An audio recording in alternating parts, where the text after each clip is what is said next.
दोस्तों नमस्कार। आज के इस वीडियो में हम आपको बताने जा रहे हैं कि सच में हमारा देश 5 ट्रिलियन डॉलर की इकोनॉमी बन सकता है। ये सिर्फ घोषणा है कि रियलिटी में भी इतना बड़ा मुकाम हासिल करना मुमकिन है। आज के वीडियो में आंकड़ों के साथ हम आपको बताएंगे कि कैसे भारत बन सकता है 5 ट्रिलियन डॉलर की इकोनॉमी। तो अगले सिर्फ 15 मिनट सारा कुछ भूल के हमारे साथ चलिए इस भविष्य को देखने के लिए। पहले एक नज़र डालते हैं आज की परिस्थिति पर। दुनिया के दूसरे देशों की जीडीपी अगर देखी जाए तो सबसे पहले नंबर पर आता है अमेरिका, जिसकी जीडीपी है 22 ट्रिलियन डॉलर्स। उसके बाद नंबर आता है चीन का, जिसकी जीडीपी है करीब 18 ट्रिलियन डॉलर्स। जापान तीसरे स्थान के ऊपर आता है और उसकी जीडीपी है करीब 5 ट्रिलियन डॉलर्स। और जर्मनी की जीडीपी है 4.2 ट्रिलियन डॉलर्स, जो चौथे स्थान पर है। पांचवें स्थान पर आता है हमारा देश भारत, जिसकी जीडीपी है करीब 3 trillion dollars, 3 trillion dollars. GDP का सिंपल भाषा में अगर मतलब समझे तो एक साल में भारत में तैयार होने वाली या मैन्युफैक्चर होने वाली चीजों की और सेवाओं की या सर्विसेज की कीमत जोड़ के बनता है जीडीपी।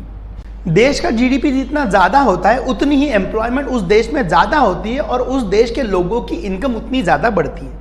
इनकम ज्यादा है तो स्टैंडर्ड ऑफ लिविंग भी बढ़ जाता है, टैक्स कलेक्शन भी बढ़ जाता है, जिसकी वजह से सरकारों की तरफ से अच्छा इंफ्रास्ट्रक्चर बनाया जा सकता है। देश का संरक्षण करने की क्षमता बढ़ती है और वो देश अंतरराष्ट्रीय स्तर पर मजबूती से खड़ा रहता है। भारत के सामने आज जो प्रश्न खड़े हैं, जैसे कि चीन का दबाव, भूखमरी, बेरोजगारी, इन सब का समाधान जीडीपी बढ़ने में छुपा है। तो ये बात तय है कि 5 ट्रिलियन डॉलर की इकोनॉमी 2027 तक बनाना हमारी सिर्फ इच्छा नहीं है तो जरूरत भी है। अब ये देखते हैं कि भारत के राज्यों की जीडीपी कितनी है। भारत के जीडीपी में किन राज्यों का कितना सहभाग है।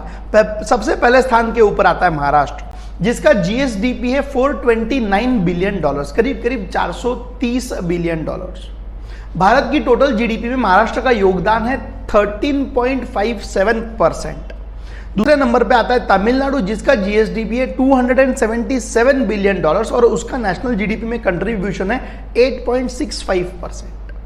तीसरे नंबर पे आता है उत्तर प्रदेश, जो कि जनसंख्या के हिसाब से देश का सबसे बड़ा राज्य है। इसके बावजूद भी उत्तर प्रदेश का जीएसडीपी है 250 बिलियन डॉलर्स, 250 बिलियन डॉलर्स, जो कि देश की जीडीपी का सिर्फ 8.12% बनता है। देश में चौथे स्थान पर आता है गुजरात, जिसका जीएसडीपी है 260 बिलियन डॉलर्स और पांचवें स्थान पर है कर्नाटक, जिसका जीएसडीपी है 275 बिलियन डॉलर्स। इन टॉप 5 राज्यों की अगर बात करने का कारण यह है कि 5 राज्य कलेक्टिवली भारत के 40% जीडीपी का कंट्रीब्यूशन करते हैं। बचे हुए सारे राज्य और केंद्र शासित प्रदेशों को इकट्ठा जोड़ ले तो बचा हुआ 60% जीडीपी वहां से आता है। इन 5 राज्यों द्वारा पब्लिकली 2027 तक के जीडीपी टारगेट्स घोषित किए गए हैं। फाइनेंशियल एक्सप्रेस की खबर के अनुसार उत्तर प्रदेश ने 2027 तक 1 ट्रिलियन डॉलर की इकोनॉमी बनाने का लक्ष्य रखा है। उतना ही नहीं तो उन्होंने डेलॉइट तोमात्सु नामक कंसल्टेंसी फर्म को डिटेल प्लान बनाने का कॉन्ट्रैक्ट भी 120 करोड़ रुपए में दे दिया है। अलग अलग सेक्टर के कंसल्टेंट्स को भी अपॉइंट किया गया है और 2027 तक किसी भी कीमत पर 1 ट्रिलियन डॉलर की इकोनॉमी बने, इसके लिए एक इंटर मिनिस्टेरियल समिति का भी गठन किया गया है। इस टारगेट को हासिल करने के लिए उत्तर प्रदेश को अपनी जीडीपी 4 गुना बढ़ानी पड़ेगी, 4 टाइम्स बढ़ानी पड़ेगी। और ये शिव धनुष वो कैसे उठाते हैं ये देखना इंटरेस्टिंग होगा। महाराष्ट्र देश का नंबर 1 राज्य होने के बावजूद भी उन्होंने 1 ट्रिलियन डॉलर का लक्ष्य घोषित किया है, लेकिन यह मकाम वो 2030 तक हासिल कर सकते हैं। 2027 तक महाराष्ट्र की इकोनॉमी 800 बिलियन डॉलर्स तक पहुंचना अपेक्षित है। तमिलनाडु देश का दूसरे नंबर का राज्य है, उनकी तरफ से भी 2030 तक 1 ट्रिलियन डॉलर्स तक पहुंचने का प्लान घोषित किया गया है। 2027 तक तमिलनाडु की इकोनॉमी 600 बिलियन डॉलर्स तक पहुंचने की संभावना है। अभी का तमिलनाडु का एनुअल ग्रोथ रेट है 13.5%, 13.5%। लेकिन टारगेट अचीव करने के लिए उन्हें 17% की स्पीड से ग्रो करना होगा। कर्नाटक की तरफ से 2027 तक 1 ट्रिलियन डॉलर की इकोनॉमी बनाने का प्लान लॉन्च किया गया है। आईटी और सर्विसेज कर्नाटक की इकोनॉमी का आधार है, लेकिन इसके साथ साथ ही उन्हें मैन्युफैक्चरिंग स्पेस को ज्यादा से ज्यादा बढ़ावा देना होगा। गुजरात की तरफ से 2027 तक 500 बिलियन डॉलर्स $500 बिलियन की इकोनॉमी बनाने का प्लान लॉन्च किया गया है। गुजरात की अभी की स्थिति देखें तो गुजरात की इकोनॉमी ट्रेडिशनल मैन्युफैक्चरिंग जैसे टेक्सटाइल, लूम्स, डायमंड्स और केमिकल्स के ऊपर आधारित है। उनके प्लान में उन्होंने आईटी को सबसे अधिक प्राथमिकता दे दी है। अगर हम इन 5 राज्यों के टारगेट्स का हिसाब लगाएं तो कुल मिला के 2027 तक इन 5 राज्यों द्वारा टोटल जीडीपी कंट्रीब्यूशन बनेगा $3.9 ट्रिलियन। इसका मतलब है कि सिर्फ 5 राज्य मिलाकर करीब करीब $4 ट्रिलियन का कंट्रीब्यूशन देश की इकोनॉमी में कर सकते हैं 2027 तक।